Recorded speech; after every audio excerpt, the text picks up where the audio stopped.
अखिल भारतीय किसान सभा खेत व एवं ग्रामीण मजदूर यूनियन CITU व जन संगठनों द्वारा इंटक एटक सड़क कर्मचारी संघ हरियाणा, रिटायर्ड कर्मचारी महासंघ, रिटायर्ड कर्मचारी संघ, मनरेगा मजदूरों एवं परियोजना वर्करों, सफाई कर्मचारियों, निर्माण मजदूरों, मिड डे मील वर्करों, आशा वर्करों ने आज उपायुक्त कार्यालय पर आक्रोश प्रदर्शन किया गया।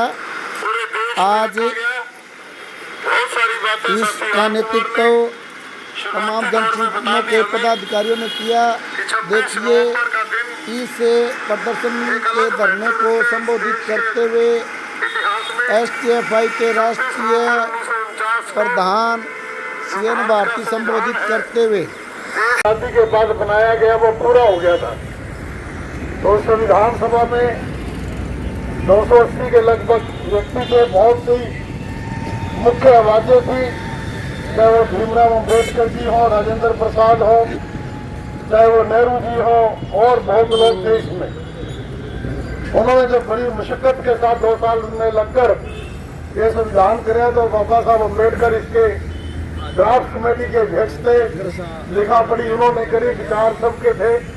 और राजेंद्र प्रसाद जी जो अध्यक्ष थे, बाद में राष्ट्रपति बने, उनको ये संविधान की प्रति 26 नवंबर 1949 को सौंपी गई, जिसे भारत में 26 जनवरी 1950 से लागू किया गया। तो अभी बड़ा खतरा हो गया इस संविधान के ऊपर।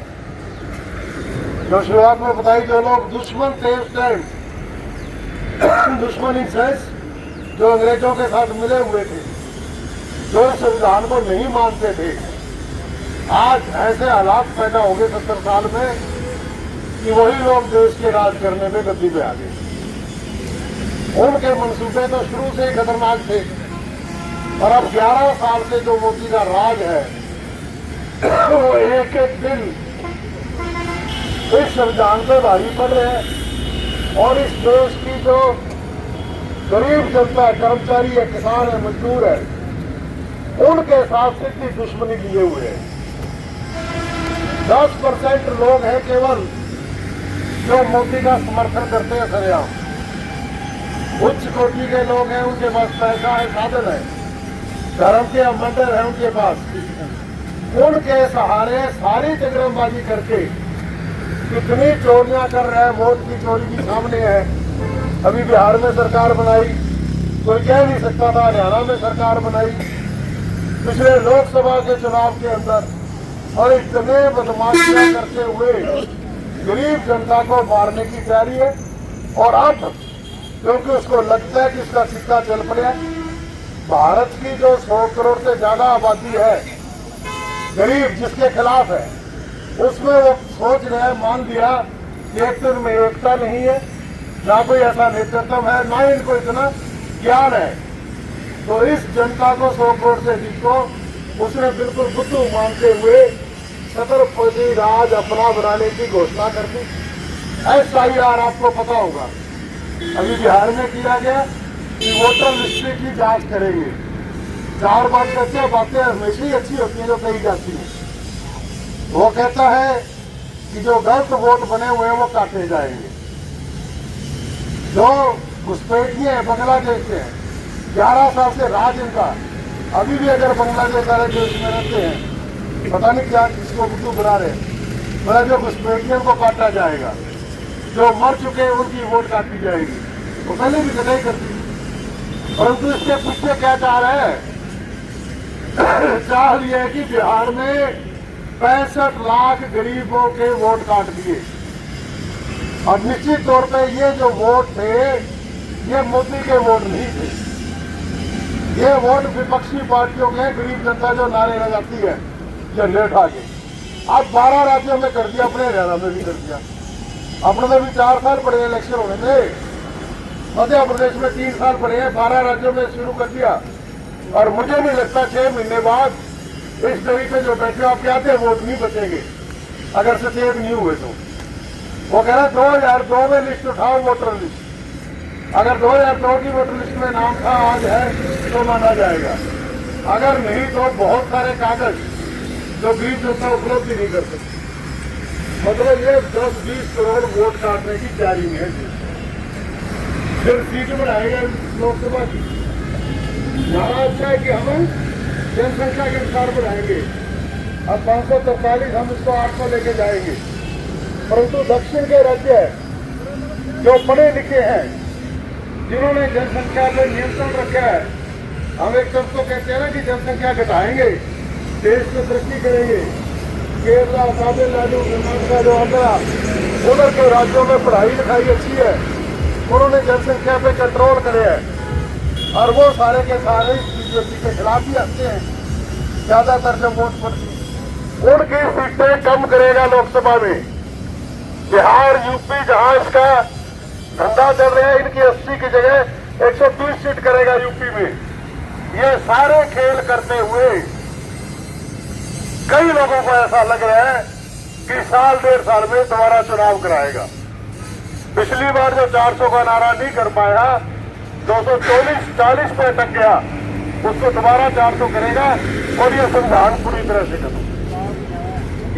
जब ये कोरोना आया, उसी टाइम किसानों के खिलाफ 3 काले कानून बनाए, उसी समय मजदूरों के खिलाफ लेबर कोड बनाए, उसी समय बिजली बिल लेकर आया जनता के खिलाफ, उसी समय शिक्षा नीति 2020 लेकर आया जो आधी जनता को अनपढ़ करेगी। तो किसान आंदोलन तगड़ा हो गया, इसको टुकड़ा पड़ा 13 महीने के आंदोलन के बाद। तो उस समय इसने मजदूरों के और बिजली वाला बिल लागू नहीं किया, शिक्षा नीति लागू कर दी और किसान आंदोलन के जवाब में किसानों के बिल वापस थे। अभी 5 दिन पहले इसने वो लेबर कोड 8 घंटे की ड्यूटी की जगह 12 घंटे की ड्यूटी हो सकता है मालिक। हड़ताल करने का अधिकार नहीं। 51% लोग होंगे तभी वो यूनियन मानी जाएगी। आज आप बैठे हो, यहाँ गिनती कर लो कितने जिले में कितने किसान, कितने मजदूर। अब तो 1% नहीं आते, 51 के कब तो वो गिनती नहीं मानेगा, आपकी यूनियन ही नहीं मानेगा। तो इस तरह से पूरी जनता को दबाया जा रहा है, काले कानून लाए जा रहे हैं, पूरा डंडे का चार्ज। 6-6 साल से लोग पड़े हैं जेलों के अंदर, चार्जशीट जारी नहीं हुई अभी तक। मुस्लिम नाम हो गया तो बस कमाल ही हो गया सर, और कुछ नहीं चाहिए। तो इस प्रकार जो आज संकट है, मैं ये कहता हूं कि हमें दोबारा से कोई हमारे नेतृत्वकारी साथियों को भी सोचना होगा कि बहुत बड़ी सड़क की लड़ाई ही बचा सकती है। सुप्रीम कोर्ट तक चलो, कल ही हमारे हरियाणा से चीफ जस्टिस बने हैं, साथी रविलाल जी बैठे हैं, पता होगा, चाहे हरियाणा से बने चीफ जस्टिस है कोई, पूरी सुप्रीम कोर्ट मोदी अमित शाह के जवाब में है। जैसे फैसले ये चाहते हैं वैसे होती है, सूर्यकांत कोई अलग नहीं इसमें। तो सारे चुनाव आयोग सब कुछ इसके कब्जे में। अब हम जब एक कहते हैं कि जन आंदोलन ही बचा सकता है, तो जन आंदोलन केवल इतने लोगों से नहीं होगा, बहुत बड़ी संख्या में लोगों को लामबंद करना होगा। छोटे छोटे मतभेद बुला के, एक दूसरे के झंडों को स्वीकार करते हुए, एक दूसरे की विपक्षी पार्टियों को स्वीकार करते हुए, तो राष्ट्रीय स्तर पर बड़ा आंदोलन अगर बचा सकता है तो बचा सकता है इस जनता को, वरना बहुत खतरनाक दिन आने वाले हैं। तो मैं आज इस संविधान दिवस पर शपथ लेते हुए इतना ही कहना चाहूंगा कि आप सब शपथ लेते हुए ये कोशिश करें, प्रयास करें कि जल्द ही हम अपना वोट भी सुरक्षित करेंगे, चाहे बीएलओ के पास चक्कर काटने पड़े, कुछ करना पड़े। 1 महीने का टाइम, क्योंकि लड़ाई केवल जिंदा रहने की लड़ाई है, लड़ाई केवल आगे बढ़ने की लड़ाई है, बच्चों के सपनों की लड़ाई है, हमारी विरासत की लड़ाई है। इसके लिए जो भी त्याग बलिदान करना पड़े वो करने के लिए तैयार होंगे और इस देश की जनता को बचा के रखेंगे। यही आज का आह्वान है। धन्यवाद। आंदोलन के तहत मोदी सरकार ने वायदे किए, उन्होंने वो वायदे नहीं निभाए, और इसके साथ साथ ही जो हम लोग हैं, मजदूर हैं, किसान हैं, कर्मचारी हैं, किसी भी मामले में कहीं कोई सुनवाई नहीं है, बल्कि सुनवाई की बात तो दूर, पहले था किसी के पास, उसी समय के ऊपर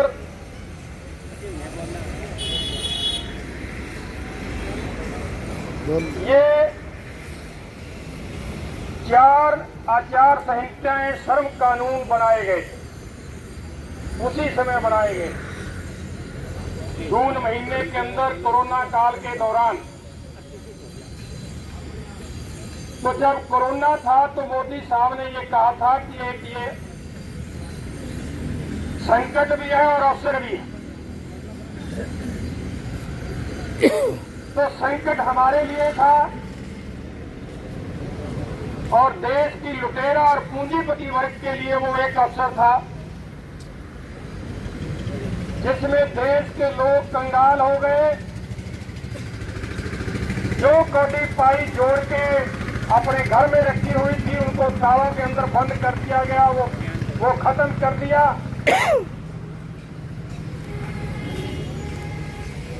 और लुटेरों को लूट की छूट दी गई उसी मौके के ऊपर।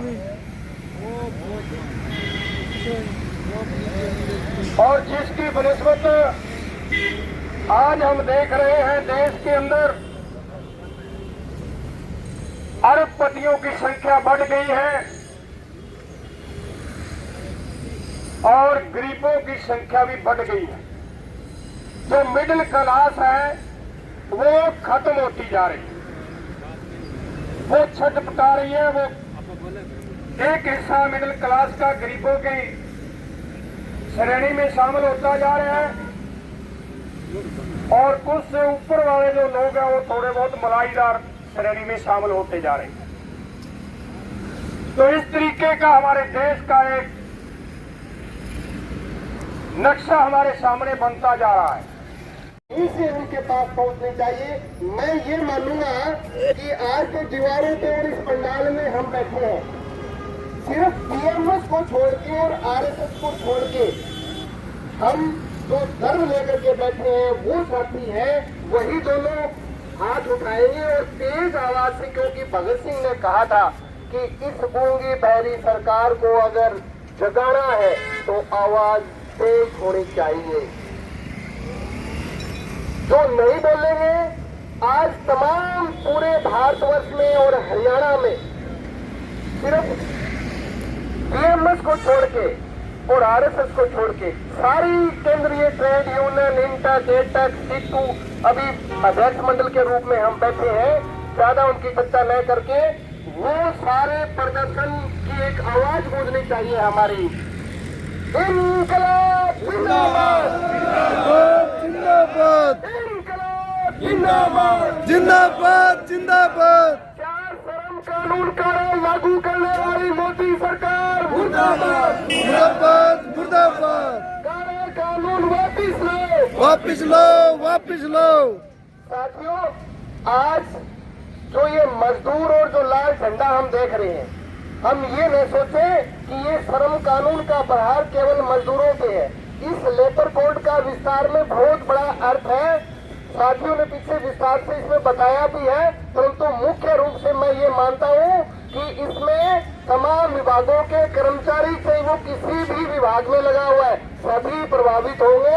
और यहाँ तक कि जैसे आज यहाँ हम बैठे हैं, जो संविधान में डॉक्टर भीमराव अम्बेडकर ने हमारे वर्णित है एक अधिकार दिया है लड़ाई लड़ने का, वो भी खत्म होने जा रहे हैं। उनमें हमारी मांगे कुछ नहीं रहेगी, हमें एक होना पड़ेगा। अभी बहन ने बताया और पुरुष साथियों ने भी बताया कि हमें रात्रि पड़ाव भी डालना पड़ेगा।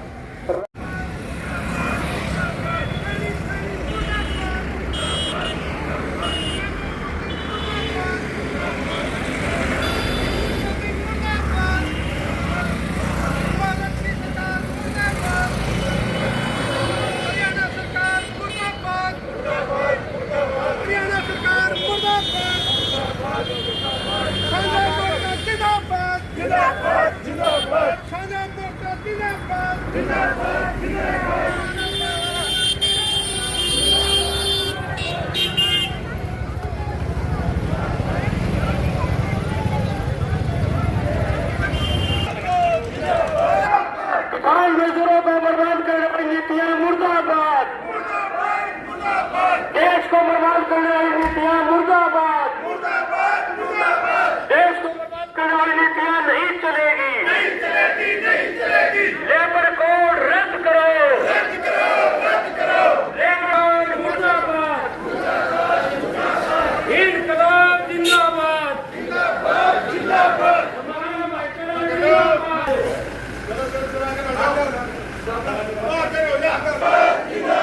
बीजेपी सरकार मुर्दाबाद, बीजेपी सरकार मुर्दाबाद, सर्वधर्म एकता जिंदाबाद, सर्वधर्म एकता जिंदाबाद, काम सुचारू रूप से शुरू करो, इनकलाब जिंदाबाद, हमारी एकता जिंदाबाद, हमारी एकता जिंदाबाद, इनकलाब जिंदाबाद, बीजेपी सरकार मुर्दाबाद, बीजेपी सरकार मुर्दाबाद, इनकलाब जिंदाबाद, बीजेपी तेरी कमर खुदेगी, बीजेपी तेरी कमर खुदेगी, रद्द करो,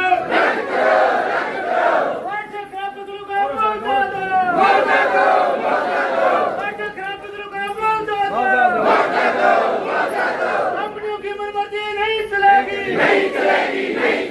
कंपनियों का राज मुर्दाबाद, जात धर्म पर जो लड़वाए, जात धर्म पर जो लड़वाए, मोदी गठबंधन मुर्दाबाद,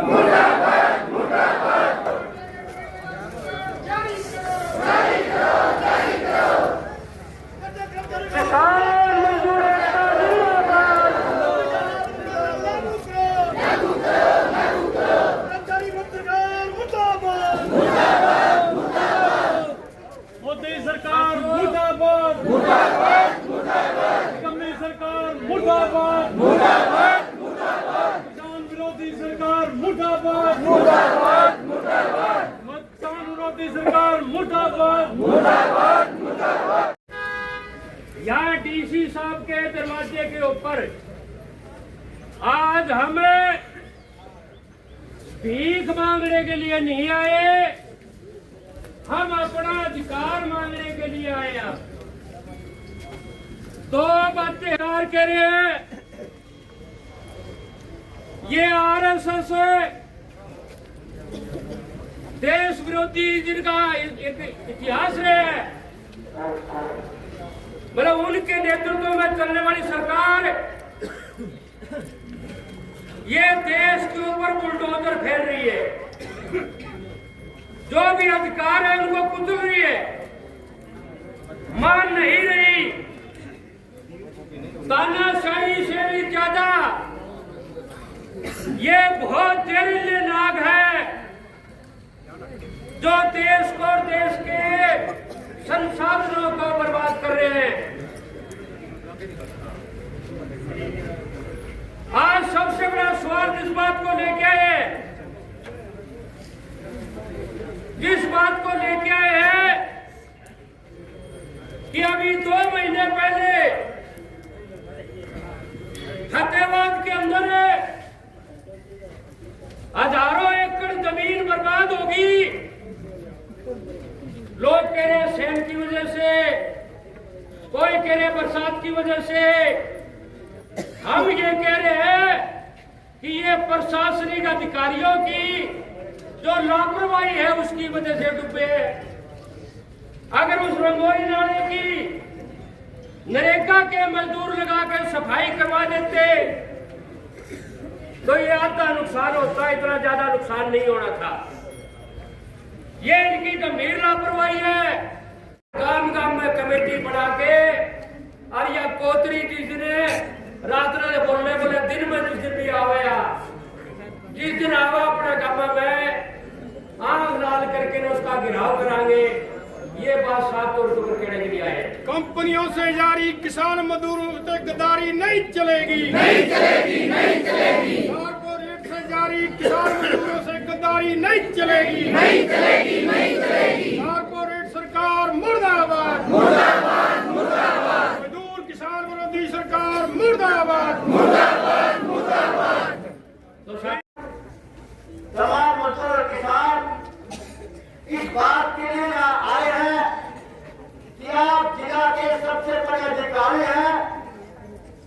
और हिंदुस्तान की सरकार हमारे को पहले से मिलेगा जो काम है, जो सम्मान है, जो रोजगार है, वो छीन रही है।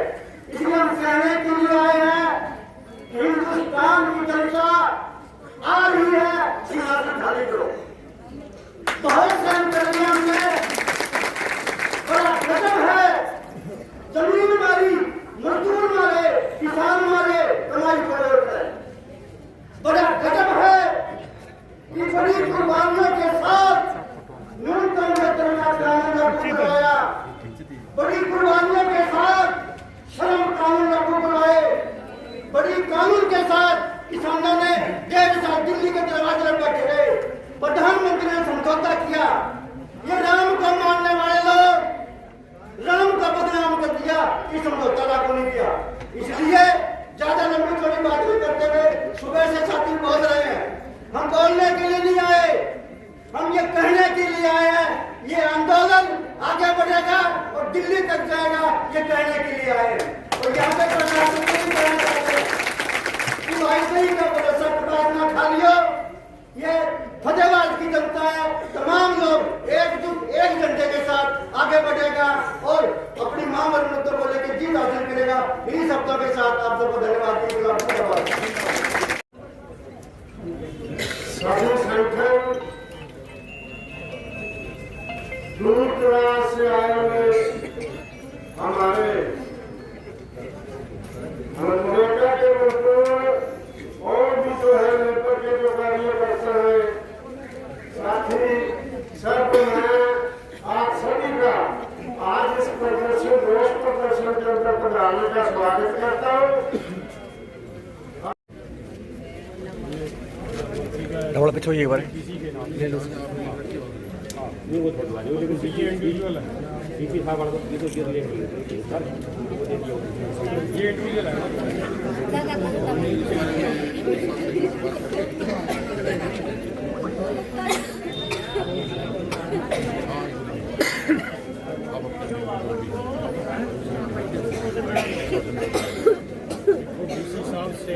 अधिकारी हो